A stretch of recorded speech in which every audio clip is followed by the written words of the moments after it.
2015 оны 9-р сарын 13-ны шөнийн тэг цагийн орчим Буян тухай хорооллын зам дээр 10 настай хүү автомашины ёсолд орж амиа алдсан.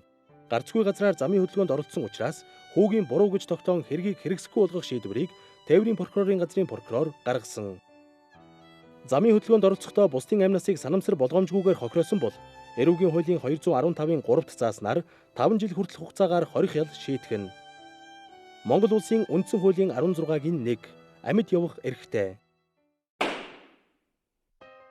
Шүүхийн хүчин төгөлдөр тогтоолоор ялын дээд хэмжээ оногдуулснаас бусад тохиолдолд хүний амнаас бүснүүлэхийг хатуу хориглоно гэсэн заалтуудыг замын хөдөлгөөний дүрмээр үгүйсгэн хууль буруу тайлбарлсан үйл явдал болсон байна.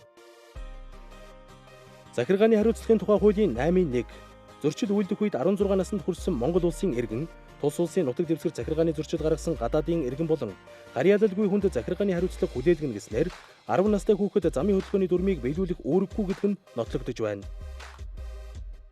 Зам тээврийн осолд өртөж амь насаа алдсан хүүхдийн тоо 2014 онд 233 хүүхэд осолд өртснөөс 48 нь амиа алдсан. 2015 онд 225 хүүхэд осолд өртснөөс 54 нь амиа алдсан тоо байна. Энэ он гарсаар эхний 1 сарын хугацаанд 25 хүүхэд осолд өртөж, 1 хүүхэд амиа алджээ. Замын цагдаагийн газрын судалгаагаар амиа алдах хүүхдийн тоо жилд 10-аар нэмэгдэж байгаа.